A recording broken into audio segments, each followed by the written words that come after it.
Will Camarillo Library Board please come to order? Roll call, please. Trustee Craven. Here. Trustee Kildee. Here. Trustee Little. Here. President Pro Tem McDonald. Here. President Morgan. Here. Could we please stand for the flag salute? And Ms. McDonald, would you lead the flag salute? Right hand over your heart, ready, begin. I pledge allegiance to the flag of the United States of America and to the republic for which it stands, one nation, under God, indivisible, with liberty and justice for all.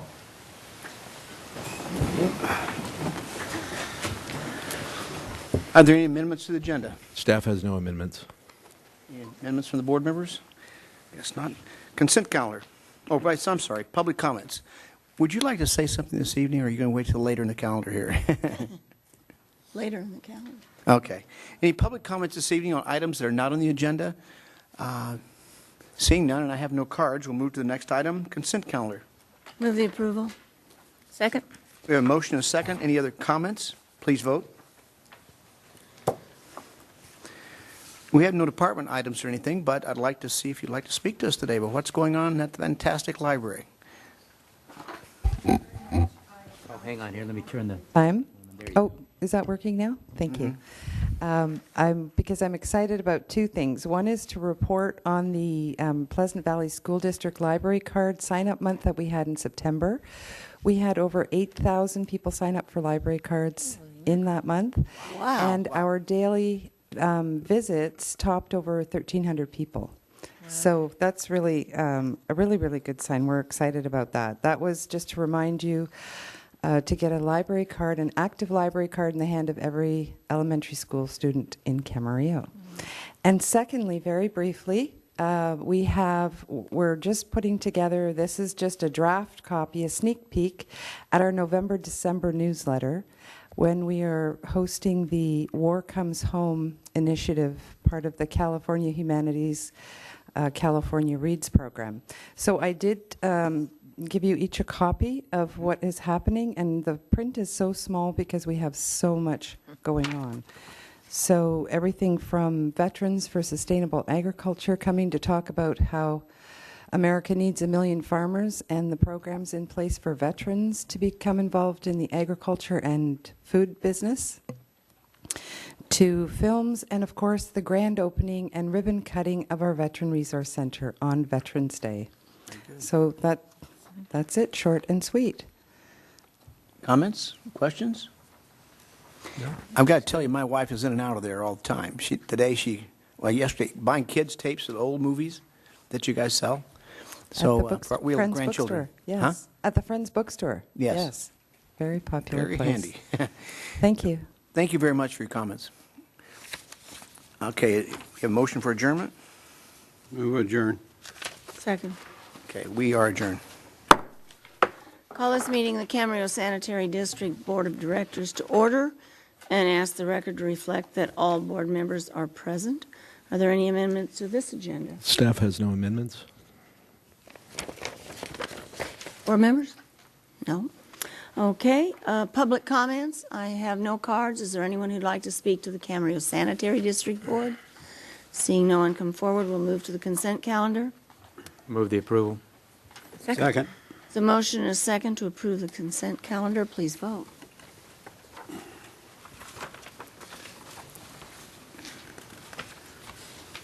Oh, Mike's powdering his nose. Mike, you're missing a vote.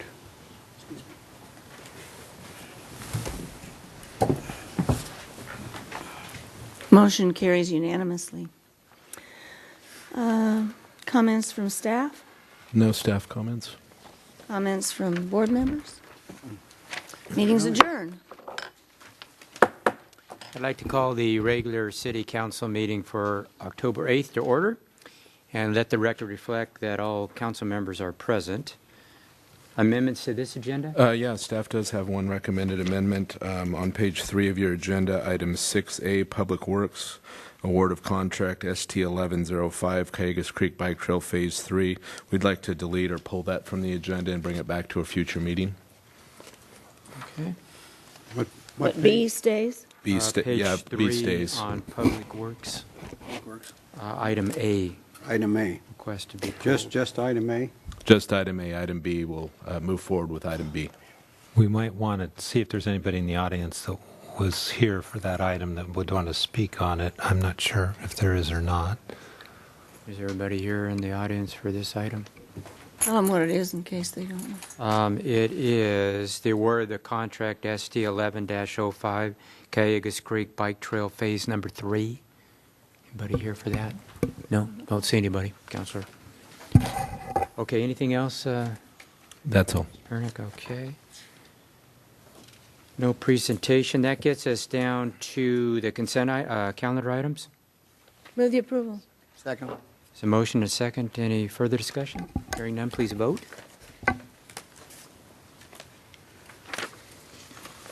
That passes unanimously.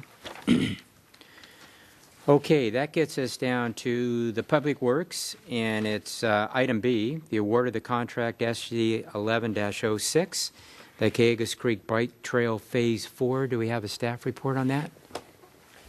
Yes, we do, Your Honor. And actually, just maybe I'll preface the report with an explanation of why the item A was pulled and why we've seen a little bit unique recommendation on item B where we reject the low bid and go to the second low bid. And that's because both of these phases, both of these projects to build bike trails are primarily funded with federal funds. And with the federal transportation funds, there's a lot of complicated paperwork that is involved right from the beginning. And if we don't work with a contractor who can get the bid documents right, that's also an indication that we can have trouble through the construction getting all the documents right. And the risk to the city is that if we do miscue or get some of the documents wrong, we could end up losing the funding.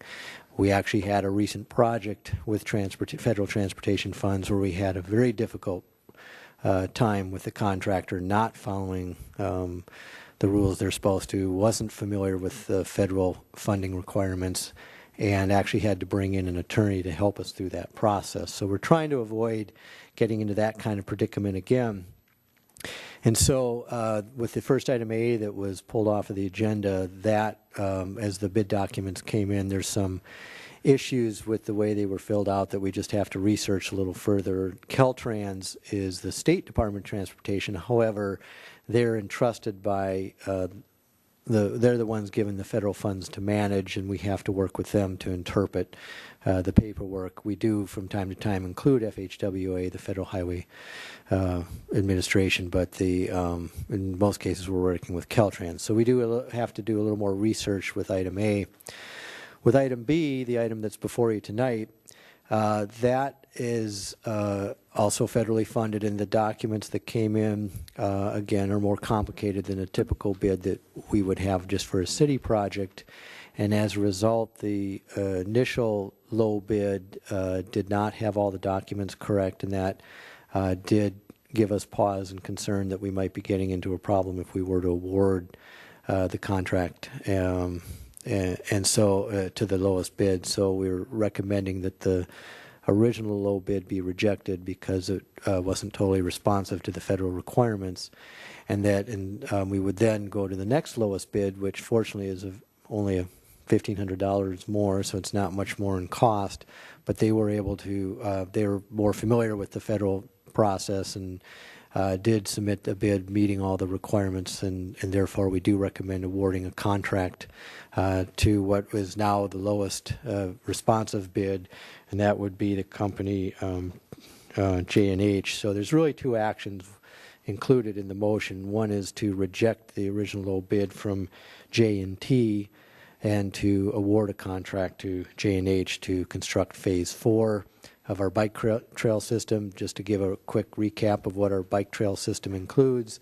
Along Cayugas Creek, we have already constructed over 2 miles of bike trail from Upland Road down to the 101 bridge, and Phase 3, which we'll get to at another date, would continue that bike trail along Cayugas Creek down to Pleasant Valley Road.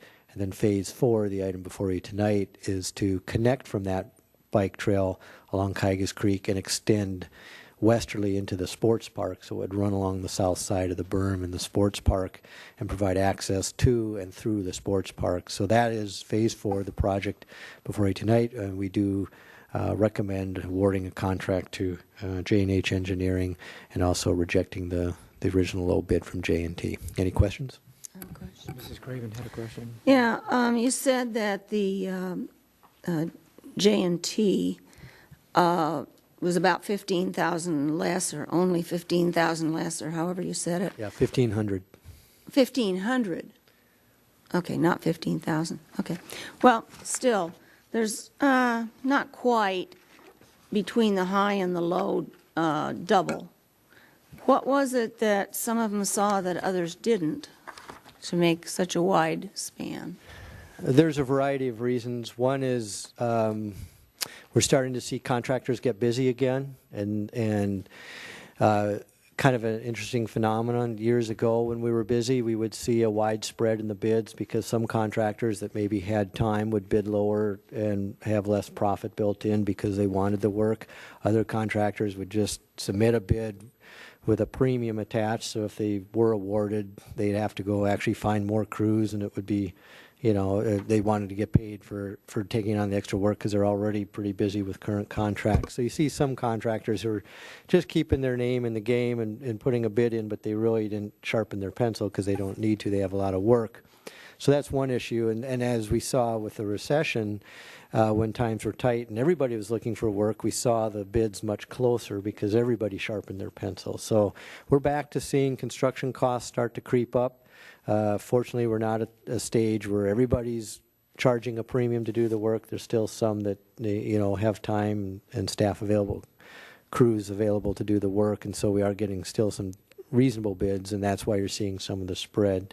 The other is some contractors are more familiar with others than others in doing federal jobs, and they know that there's more work and complicated tracking of paperwork involved, and some of them that aren't as familiar, when they're not as familiar, that can translate into risk, and when there's risk, they add cost just to absorb that. So it could be some of the contractors are more familiar than others with this type of work.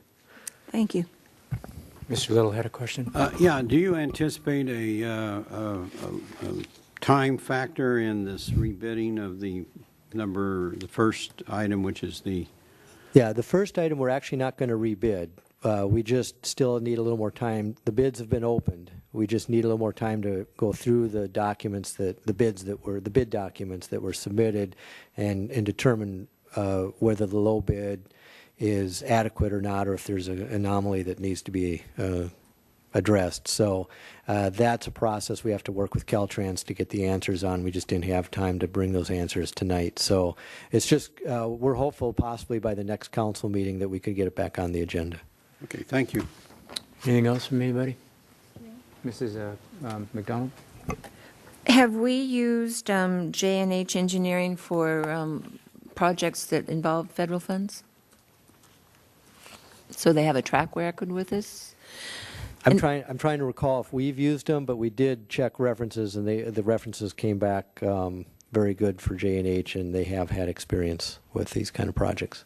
And we had never used, it gets confusing, J&T versus J&H. So we had not used J&T before. Correct. It was a bit of a technicality there on what, unless there was more than the example you gave us there.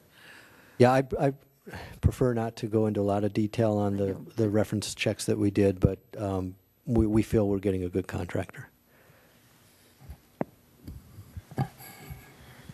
Anything else from anybody? No, it's just that when you ask us to reject something, it's kind of hard sometimes to understand why when we don't get a lot of... That's fine. I'm going to have to trust you on that one. Yeah. Your Honor, Yeah, Ms. Craven.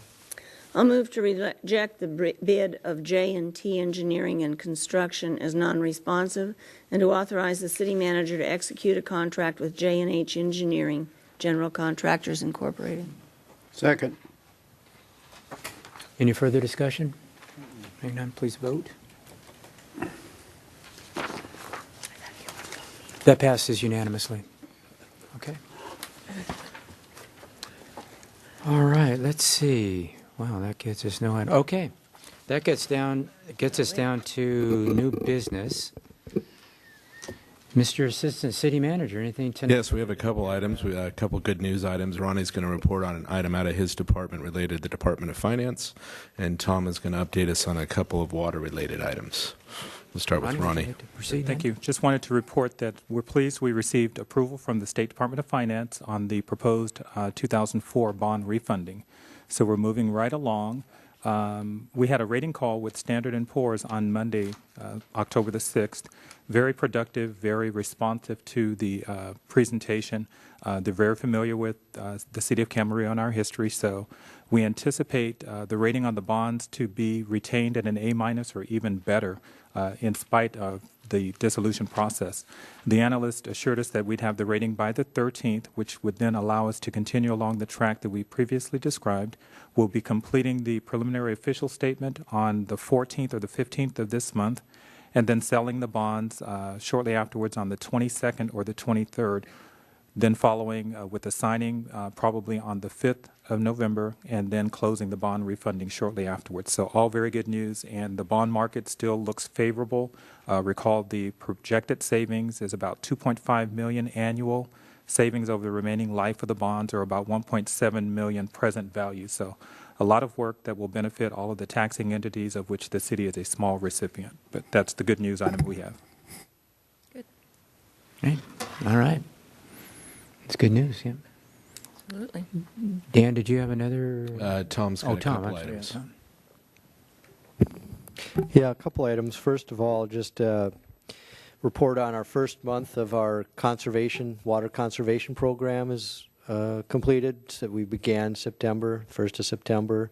So the statistics are in for September, and our comparison of this September to a year ago shows that we had 14% less water use than a year ago, and actually this September was a hotter month. We had quite a few hot days, so you would think, if anything, the demand for water would be up. So seeing a 14% reduction is good news. It means that, our water conservation message is out in the community. People have embraced it, and they're helping. Now our goal is to reach the 20%, and we didn't expect to achieve that in the first month. We figured it would take some time as we continue to go out and help educate and help the community learn ways to reduce water consumption. But a 14% reduction in 1 month is a pretty good sign that we'll succeed in meeting our goal. The other item is the city's moving forward to try and finally hook up our recycled water program and start delivering recycled water to the southern part of the city. The main pipe that's left to build, or the recycled water line along Poncho Road, the pipe is in, and we're just starting now to pressure test the pipe and make sure everything's working right. If it is, then we'll be able to start connecting up the final pieces and turn on recycled water next month and start delivering to Village of the Park, the sports park, and we have one farmer already signed on. So in a month or so, we should be delivering recycled water, and so we've been able to stay on schedule, and we're looking forward to completing that project. Tom, are we going to have an announcement that day is, or? We can certainly arrange some kind of news release, and if you want to provide some event, we can do that as well. So, but right Certainly now, had we'll a just be planning on a lot news of release. interest. Yeah, and, I think that might be something A we. valve turning. Yeah. Yeah. Have everybody drink the first glass of water? Yeah. Yeah, right. Charlie used to, and that was before we had what we have now. I have a question, Tom. Yes. With all that dirt piled up over by the sanitary plant, all that stuff, is that what's going to be used to make our reservoir? No, that is just no. That's not going to be used for the reservoir. The reservoir is a project that'll come later. So. Okay, so we're okay. We're okay with the water we have now. Correct. Without Yeah. a reservoir. Yeah, the customers that we have currently signed on, will be able to deliver water to them, because we do produce more at the plant than our customers are taking right now. We expect that because the water's good water that's affordable, we'll have future customers. It's those future customers that will necessitate the reservoir. So we do want to move forward with the reservoir project, Yes. but that won't be needed until we have future customers. What are you going to do with that? All that? If you haven't been out there, folks, there's a big, huge pile of stuff, dirt and cement and all kinds of things, right at the gate. Yeah, the contractor will ultimately remove anything from the site that wasn't there when he began. They keep the excess dirt as they compact and backfill trenches and so on. And I'm sure if there's any dirt left over, there's always people looking for dirt, and they'll haul it off and they'll find customers for it. All right. Thank you. Little? Two comments. Number one, the 14% reduction. You know, this city and its citizens have year in and year out, whenever been asked to restrict their water, they've done it, and they've done it probably above average of what the state does. So it's good news. I do have a question on the new pipeline.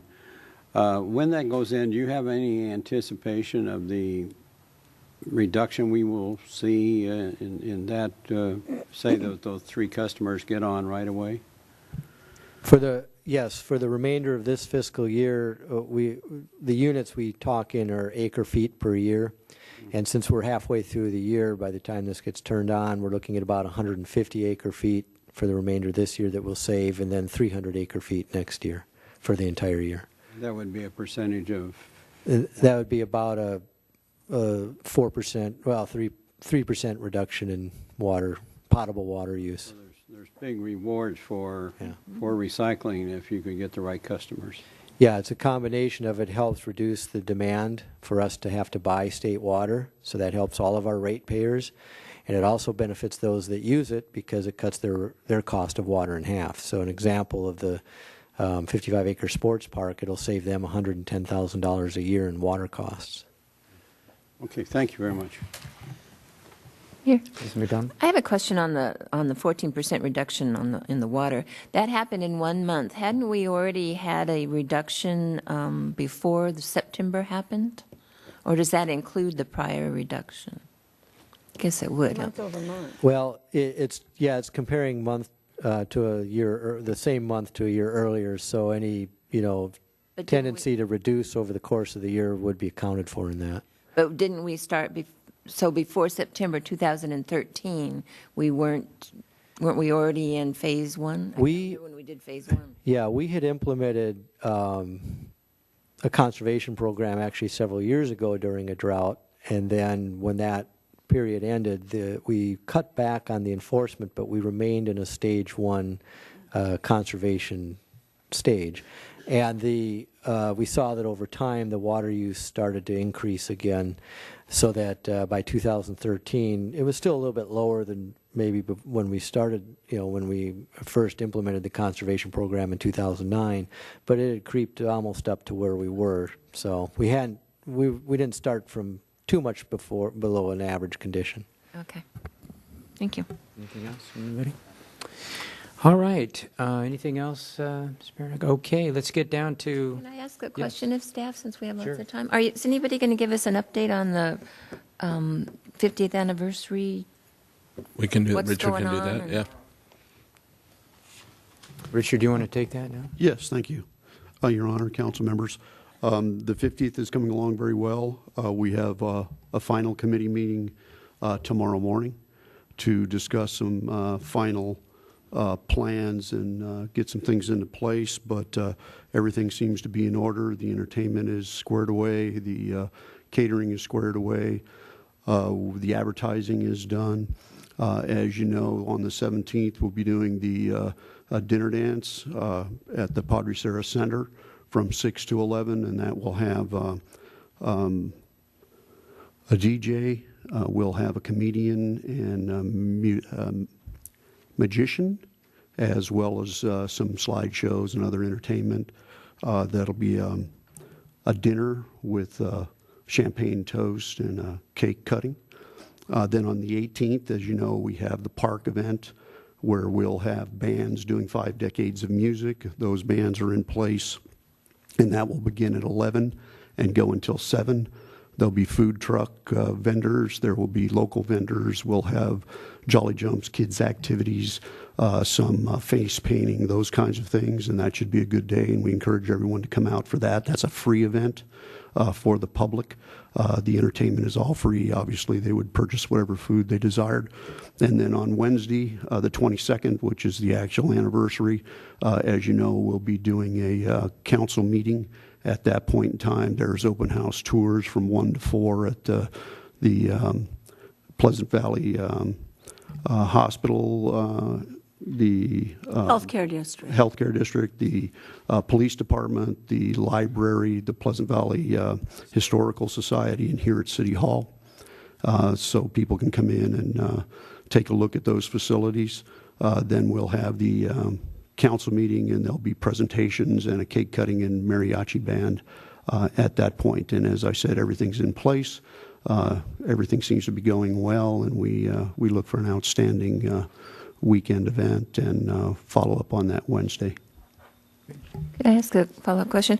On the dinner on Friday night, how many tickets have been sold and how many are available?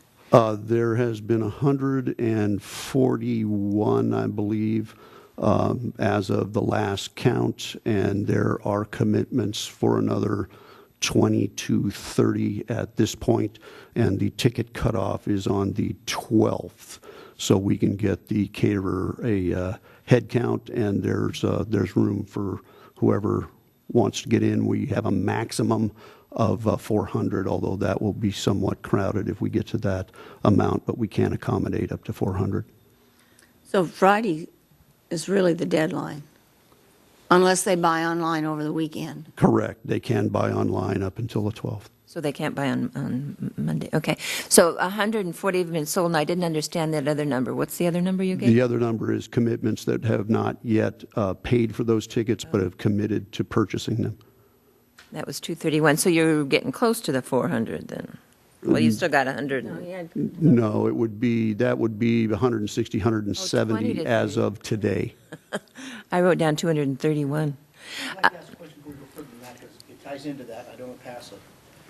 We have a report his. Well, can you Can I finish? Yeah, And the just finish, price Mike. of I'll the get you tickets to say. are They're $95 a person? per person, correct. And if somebody wants to get tickets, they should do what? They can come into City Hall, or they can get onto our website at www.cityofcamarillo.org and purchase them there. There's on the front homepage, there's an icon, and they can click that and go to the 50th anniversary events, and there'll be a tab there where they can purchase tickets. Sounds good. Thank you. Okay, Mike, did you have a? Yeah, there's a lot to say because there's the show we're talking about, slideshow. At Padre Serra, there are huge screens. There's 2 of them that come down. And if we have that show on those screens, it'll be really fun to watch. And when it comes time for the dancing and the other things, well, then those screens go back up. But it's a very good place to hold our event. I think we need to have another news release like real quick, like tonight, so people can get in their hands what in detail. She's not going to catch all of this, and I'd sure like her to catch a whole lot more, so people can see where, when, what. Like Jan was asking the question about where and all this stuff. I think we need to get out there again in the public. We can certainly do that. I believe the last one went out this last week, and I don't know if it's been published yet or not, but we are on top of that, and we can certainly do it again. Okay, good. And the ad, I saw the ad. Mm-hmm. Yes, the ads are in place. There'll be something on the marquee. We do have it on the website, and a number of other agencies have it on their websites as well. Anything else? Nope. Any other questions? Okay. Mr. City Attorney, I see you're wearing a blue shirt today. Yes, feeling blue. I have no comments. But that was because of the Dodgers, not because of my mood. But We're both down here crying in our beer. Both Dodgers and Angels lost. You have beer? Well, it looks like it's clear. All right, we'll start with the City Council. Mr. Morgan, do you want to start tonight? Sure. The 3 items, this is kind of short term this time because we were busy, but we did do a trolley ribbon cutting, which was fantastic, by the way. And I'm not sure how many of you got the new trolley schedules and the routes and whole shot. They just came out 2 days ago from the chamber. if you can get it in your hands and pass it to people, that's what I'm doing right now. I'm going to pass it to people starting, I'm going to go by there and pick up some more tomorrow. But these are really nice, shows you the routes and where they stop in the whole shot, and tells you about the trolley a little bit. So I look forward to this. I think it's going to be fantastic. We had 100 people ride Saturday I think it was. So that was pretty good with no advertising, no maps, no nothing. That was pretty good. Also, I went to a farewell party for David Smith, United Way president for 6 years? No, more than that. I can't remember. So many years. But Dave is one of the nicest guys we've ever had in this town. He was the editor of the newspaper. And I can always say he was the most fair editor I've ever seen because he did both sides and he didn't have a push his own way. He did a good job of reporting that. He's going to enjoy himself in Kentucky with his family. Lastly, I went to Leisure Village. They had a forum for propositions night before last, and that was very interesting. I go every year. If you ever get a chance, I was invited in, of course, but you get a chance, 2 judges always do it. Judge Johnson and Perrin both do it. And they go back and forth on the whole thing, and had more people there than our forum. That place was loaded. But it was very interesting and informative on those propositions. Some of them are very hard to understand, very difficult to understand. Especially if you listen to the ads. Exactly. Well, they indicated that too, that there's the most they've seen out there that's against that Prop 45. And they explained why and who's supporting it and the whole shot, but there's nobody else saying fighting for it to be yes. So they explained that too, but that's it, Your Honor. Mr. Little, anything tonight? Yes, a couple of things. First of all, I on the list of Brown Act meetings, I did attend the Camarillo Ranch Foundation meeting last Wednesday and participated in their discussions. I, like Councilmember Morgan and others, attended the trolley unveiling, and I thought that was and took a ride on it. I thought it was a very well-designed approach to trying to get the shoppers out of the cars and onto public transportation without any cost to them. So I hope we are successful, and I did hear the numbers for the first week were really beyond what had been anticipated from early thoughts. I, along with most of the council, participated in the inauguration of the wine walk down on the boulevard on Sunday. I understand they had sold over 800 tickets to that event, and apparently did nice. All the proceeds to go to the Old Town Association. I also, along with others in the council, did my appearance at Dave Smith's retirement and party, and I share Mr. Morgan's comments about him. He was a very fine newspaper man. I think he was probably a better community United Way director. So it's a well-deserved retirement. The other thing I'd like to talk about is, and I'm talking as a citizen, not so much as a councilman, and that is this Proposition 1 bond issue that's on the state propositions at the November election. And Proposition 1 would authorize a bond issue of a little over $7 billion, a huge number, but would authorize which would combine with funds that are already available to the state of about $500 million would provide for a program over the next number of years of some $7.5 billion, which is a huge amount. For what? But it's probably something that some of it should have been spent 30 years ago or longer, and it's really trying to catch up with some projects that are desperately needed to not only make the state water system work better, but also to try to get us out of this major drought issues about every 5 to 10 years.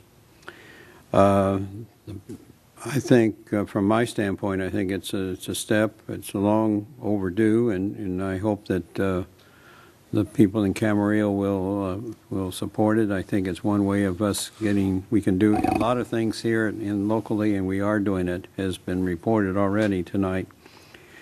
But there's things we can't do, and that deals with the state water system and with the San Joaquin Delta.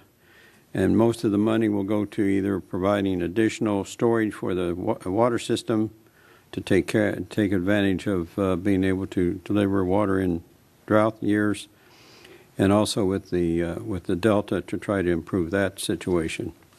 So, as I said, I'm not speaking on behalf of the council, but I do think that citizens out there would do well for them to vote for this, because we're not going to have a prosperous state as long as we have water shortages the way we have. It relates to Anything that. else, Bill? That's it. Okay, Mike. This relates to that same topic, because that was discussed last evening. $4.5 billion is going to go toward things like our desalter. I think if this passes, we got to jump in there real quick, because it delineates desalination plants and things of that nature. And so $4.5 billion is of things like the desalter, making water better, so on and so forth. Tom? Your Honor, just to echo that, the way the bill is set up, there's a variety of categories that different types of projects would qualify on a competitive basis to compete for the funding. Desalter is one category, recycled water is another. We actually have several capital projects in our future CIP, capital improvement program, that we feel would qualify at least to compete, and we would plan to, if it gets approved, to immediately probably work with the county, because that's the way we've had success in the past with these water bonds, the Proposition 84, where the state really looks for what's not only a benefit locally but regionally, and if you team up with other agencies, you score better on the competitive basis, and that's how we've had good success in the past. And we would join with the other agencies, as we have in the past in Ventura County, to give us the best shot at competing for these funds. Good. Mrs. Craven, anything tonight? Oh, I have several things. I, too, attended the ribbon cutting for the trolley. I was not able to ride the trolley because I had an appointment. I attended the Economic Development Committee on the 26th, along with Mrs. McDonald. I attended a Utilities Committee on October 3rd, and what we discussed there will be coming back to the council in a study session fairly soon. On yesterday I went to RDP 21, and we heard the new Admiral for NOC Weapons, or Naval Air Warfare Center Weapons Division, Rear Admiral Mike Moran. He was really interesting. He's a good talker. He kept everybody's interest, and he talked for quite a while, but he had a point to make. His point is that next time we go back to Washington, D.C., we have to do whatever we can to try to get so they can do more direct hiring.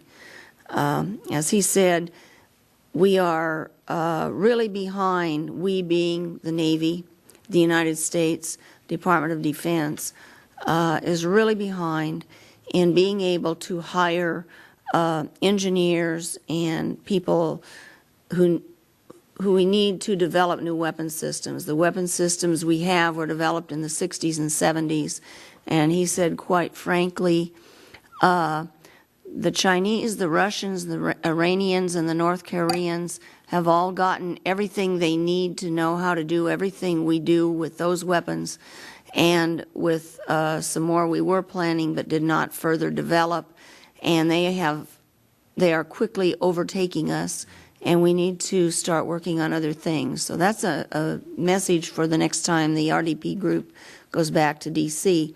What he specifically was talking about with the hiring, I'll give you as example, and it kind of drove everything home, because we've talked about this before when we've been in D.C. lobbying. He said, you go to a job fair, and over here are all the companies that want to hire engineers, and over here's the government that wants to hire engineers. And these people say, here are our jobs. Would you like this job? We can pay you this much, and you can start next week. Sign here. And the government's over here, and they say, would you like a job with us? Go to the website, and in 30 days, we'll get back to you. And in 3 months, we will let you know if you can apply for this job or not. Where are they going to go? So apparently he is really frustrated. And I thought he did a much better job than any of the other admirals I've heard talk about this. But anyway, he was a really interesting, it was a really interesting presentation. Talked about the Utilities Committee. Let's see, is that all the meetings I attended? Yes. I have 2 other things. One is that on Tuesday, the 9th of September, the new regulations, the new rules for drug collection were published in the Federal Register. So this is the final rule. And I'm not sure how much our collection system at the police department meets all of the requirements that are in the new federal regs. This is nationwide, the new regs. And what they're trying to do is get all the drug collections at pharmacies, but they also say they can happen at police departments. They very, very specifically talk about the requirements for the collection boxes, and the inner linings have to be just so, and all of that. We meet the take it and dispose of it part of it. I don't know about the rest of it. I did send this to the city manager and to Guy, our police chief, and haven't heard back if they have checked all that or not. But the regulations go into effect January 1st, so we can't dilly-dally too long in checking to see if we meet the new requirements. And the only other question I had was, last I heard, there were still about 200 utility customers without power yesterday. Monday? Are they all back on now? I have not got an update. I heard they were going to come on last night, but I haven't heard. I didn't hear any update today, so I can look into that in the break and. Could you please? We can get a. Yep, I can. It was a big dark hole out there in Camarillo on Monday morning. Where was it, Charlotte? Do you know? It was all a village at the park and a whole lot more. 1,000 homes, Village at the Park. Yeah, there was more than 1,000. There were, 1,300 out originally. Wow.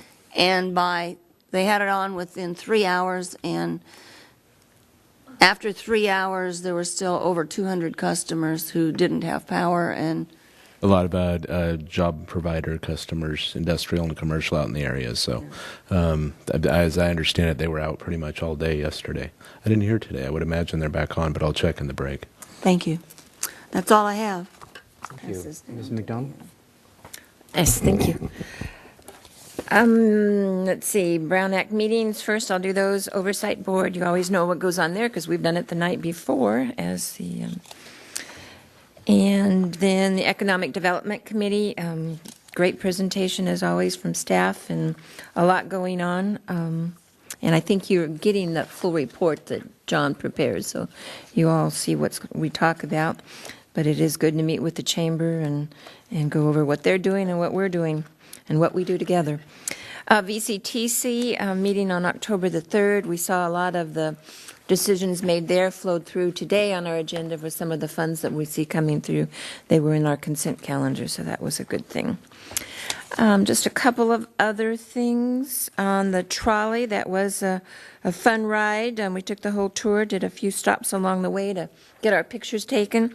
We dropped the mayor off at work, so he was the first person to ride it to work. So he goes down in history for that. And did you ride it back to your car? No, I didn't. I got to be honest. He had to get out late, though. That's the problem. On 6 o'clock, you have to get back out there. Yeah. And people can go to CamarilloTrolley.com, and they can read all about it. And I know they're going to come out with an app for your phone that you can track it and know where it's stopping. So they're really working hard to make it something that's really usable, and as well as being a little bit of fun. It's the old-fashioned trolley, and the driver was dressed in the old, fashioned kind of uniform, and you can pull the bell, and actually you can pull the little stop thing to stop, just like the old trolleys. Also, it was nice to be able to say goodbye to David Smith. I hope that I wish him well in Kentucky. I think they had a tornado there yesterday, so don't know if he's left California yet. Might change his mind, but he was a special person. He was leaving the next day. Oh, was he? His furniture was already in transit. Well, I hope it didn't get blown up in the tornado.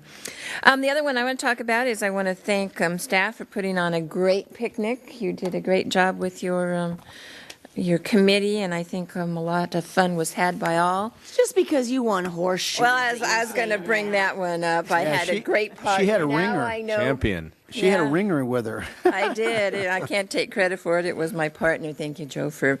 Well, now we know why we hired him. But yeah, it was fun. I don't know if we're going to be able to hold that title next year, but I'll practice, considering I'd never picked up a horseshoe before. Anyway, but it was fun. I hope staff and all of our employees enjoyed it as well as some of the retirees. It was the best picnic yet, I think. I think it was great. A lot of things, a lot of activity. Kind of the old-fashioned picnic with the balloon toss and the egg toss and all those things. And bingo. We had some great prizes for bingo. I was too busy throwing horseshoes. I was gonna say, how did you know what happened at bingo? I didn't. I just knew there were good prizes. So, but I should have brought my little trophy. We did get a little trophy. Is yours in your office? Yeah. And besides that, I think that is it. I asked about the anniversary. I think that's it. Thank you. Good. Joe, the horseshoe thrower, huh? He is good. I tell you, a man of many talents, huh?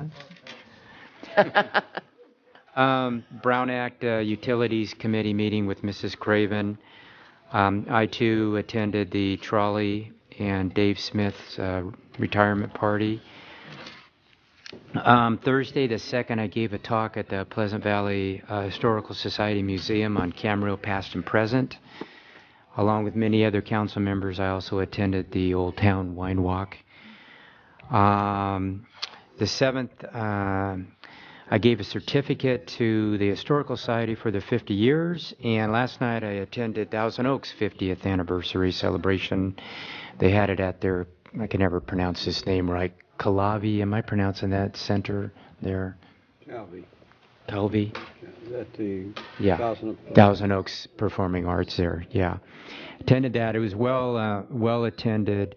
It was a nice event that they had there, too. They showed a lot of pictures of Jungle Land. So I can remember when I was young, I went to Jungle Land many times. So they had the famous lion there. So it was a real nice event. Today I gave a talk at the Rotary Club along with another panel members. And I think that's it for right now that we have. So let's see, is anybody else, anything else they want to bring up? If not, we will recess to the 7:30 part of our agenda.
That's a good point.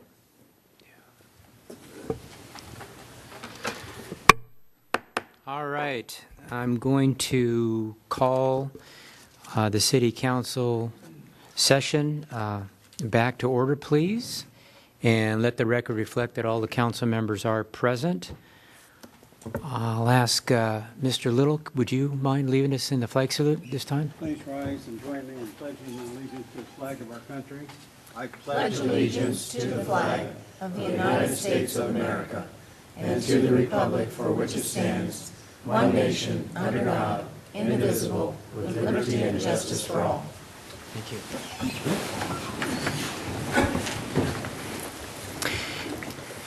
Mr. Pernick, are there any amendments to this agenda? Staff has no amendments. We do have a presentation tonight. It's the parents who host lose the most. And I know Karen is here with us tonight if she wants to come up. Actually, if you join me up there, Karen, and I'll present this to you.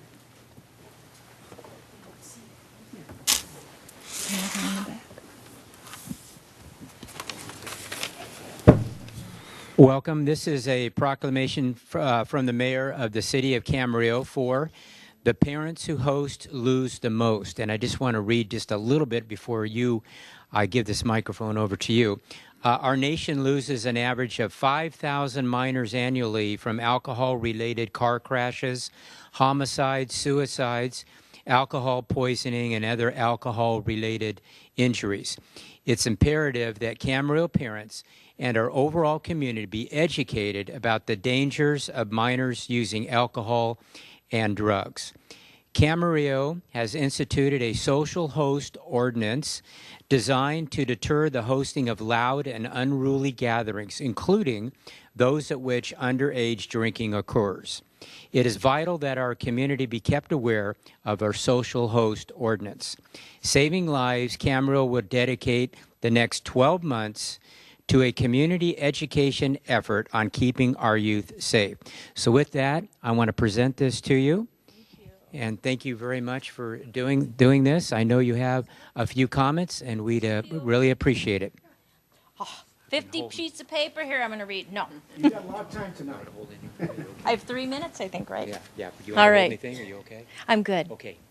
Thank you very much, Mayor, for this. We appreciate the proclamation and helping us create awareness of the campaign that we'll be launching. Saving Lives Camarillo has been in this community for 4 years. We have 1 year left of our grant. And in those 4 years, we've done a lot of research and a lot of study and have determined that although Camarillo is indeed a very safe community and is, as far as alcohol and youth drinking, is better than the national average, there is still enough going on to be concerned. For example, we did a study last October at Camarillo High School, and the young people told us that within the last 30 days, 28% of the seniors had drunk alcohol.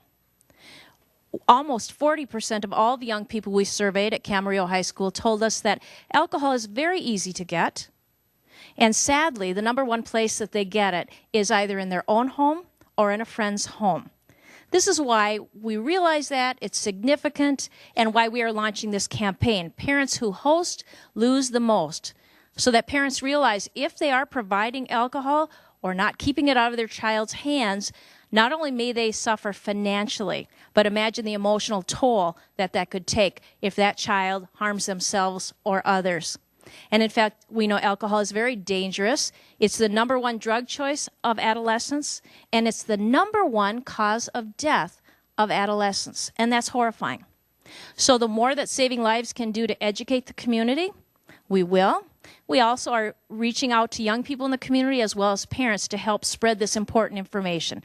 So again, I'd like to thank the City Council for their support, and certainly are very pleased that you took the initiative to pass the social host ordinance when it came to you. What an important piece of legislation you helped become part of the Camarillo culture. Thank you very much. Thank you, Karen. We're very proud of that. Comments from any council members, anything? All right. All right, with that, Karen, thank you so much. Thank you. Appreciate all your work with that, too. Important subject. Your Honor, you can tell she enjoys what she's doing. Big smile all the time.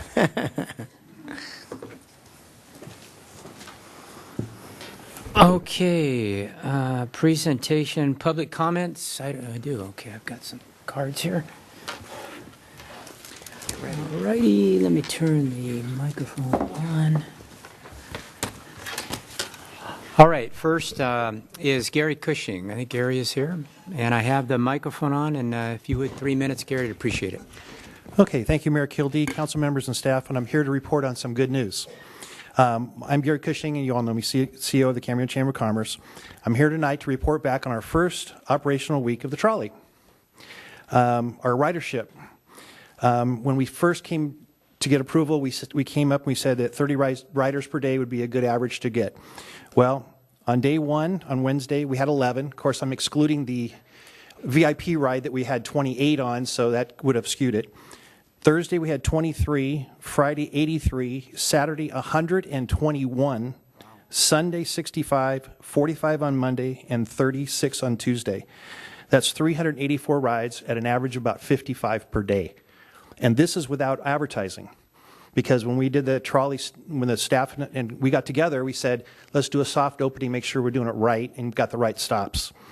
So now we just did a small run of about 1,000 brochures, which we've got almost all distributed between the college and the outlet center and various locations around town. So the good news, the reason why we did a small run is because I'm still after trying to raise some more money, and yesterday we got another plaza came on for a full $10,000 donation. Yay. To keep the trolley running. So with that, we're up to about $66,000 without advertising, and I've sold 2 of the 5 spots for advertising on the outside, 2 that are looking at it right now, so there probably is only going to be 1 spot left to go, and that should raise us another 12, so we'll be right close to that 80,000. And when we go to do the advertising, we're going to go to utility bills. Tom's taking care of that, I think. The chamber website, local businesses along the route, CI bulletin boards, email blasts to students and faculty. The university took 300 flyers down to their school yesterday. So it's way better than what we thought would start off. I thought it would start off a lot slower. Today at the chamber, the trolley pulled up. He rang the bell. A couple got off with a picnic basket and had lunch in the park. We've talked to the Days Inn. We didn't know this, but in October, November, and December, he was paying for taxi rides for his guests to go to the outlets to shop. He was so excited that, hey, they can walk across the street and pick up the trolley. We had a lady from KUYT. Maybe I should put her name onto it. She was excited because her friends get together and go shopping every year, and they like to go stop at some watering holes before they go shopping. She said the trolley will be perfect to do that, so nobody has to be the designated driver this year. So we appreciate it, and thank you, Council, for having that forethought that we can do this. So thank you very much. Thanks, Gary, and also for the Chamber for their support on this as well. Okay, next is Matt Lorimer.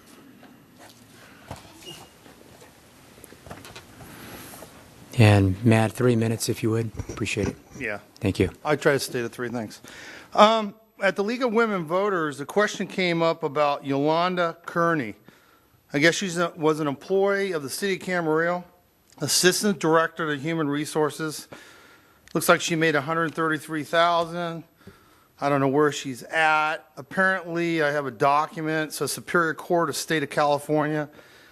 It says Yolanda Kearney versus the City of Camarillo, Bruce Fang, and individuals. Filed March of 2013, disability harassment, retaliation, number of issues. It says here, defendant Bruce Fang, at all times mentioned in the campaign complaint, blah, blah, blah. Says here, prior to 2005, Fing was employee of the city of Burbank. While employed of the city of Burbank, Fing was accused of wrongful harassing, retaliation against employees involved in litigation in the city of Camarillo. You know, I've experienced a little bit of that. Like I said, I was here a couple months ago, and he was upset with me, came out of the audience kind of really upset. I didn't appreciate that. I never got an apology. But again, I'm kind of curious about this. Like I said, this thing happened, and nobody wanted to talk about it at the forum. And again, the city was aware that he had issues before he came here. It's very concerning that there's problems with the city of Camarillo with morale and employees. I think it needs to be discussed. Maybe an outside firm needs to come in and take a look at it. Again, I'm running for city council, but when people call me and a question like this arises at a forum and nobody wants to talk about it, that's alarming. There's no topic that we should be afraid to talk about because it's important.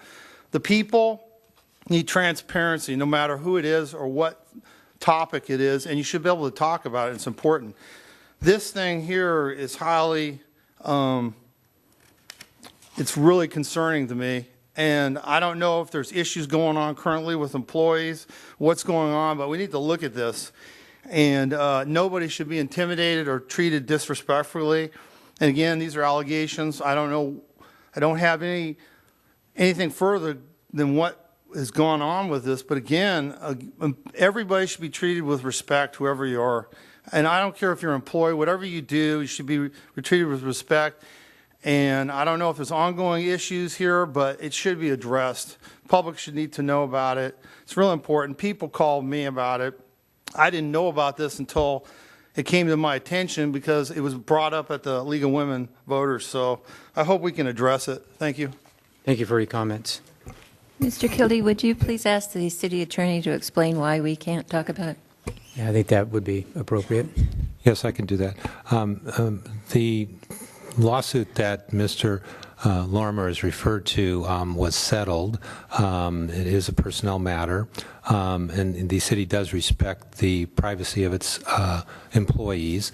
I would say this, that pursuant to the terms of the settlement, it was agreed that any of the parties would, if ever asked about this, limit their response to say that the matter was settled and not have any further discussion about it. So that's the reason that it's not being further discussed. Okay, next to Roy Villa. Right here.